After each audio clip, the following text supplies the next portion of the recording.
First, let's clear up a common misconception. Igloos aren't constructed from solid ice, they're built from tightly packed snow. That difference is crucial. Ice, in its solid form, is actually a poor insulator because it allows cold to pass through it easily. Snow, on the other hand, behaves very differently. It contains up to 95% trapped air, making it more like a sponge. The countless tiny air pockets caught between the snow crystals slow down the transfer of heat.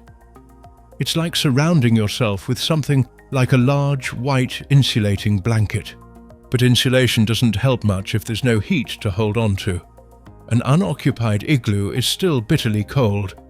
The key factor is you. The human body acts like a heater, steadily releasing warmth. Thanks to the snow walls being both reflective and highly insulating, that heat remains inside. It's the same idea with clothing. Your clothes don't actually generate warmth on their own. A warm garment is simply one that does a good job of holding in the heat your body already produces. Then there is the design. If you examine a traditional igloo, you'll notice the floor isn't flat. The entrance is typically a tunnel dug lower than the main floor. Since cold air is heavier and denser, it sinks into this lower tunnel and stays there, separated from the living area. You sleep on a raised platform, positioned higher so you remain in the warmest air near the top of the dome.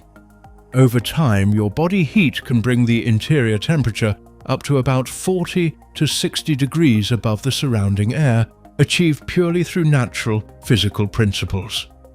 And as time passes, the heat causes the inner surface of the walls to melt slightly and then refreeze into a thin layer of ice. This seals any gaps and makes the structure resistant to wind as well. And if you wonder, the word igloo comes from the Inuit language where it simply means house, not specifically a snow structure. It can refer to a dwelling made from any material. The term dates back to around 5000 BC, when igloos were used as temporary winter shelters during hunting trips. But it didn't enter the English language until the mid-19th century, introduced through Canadian explorers.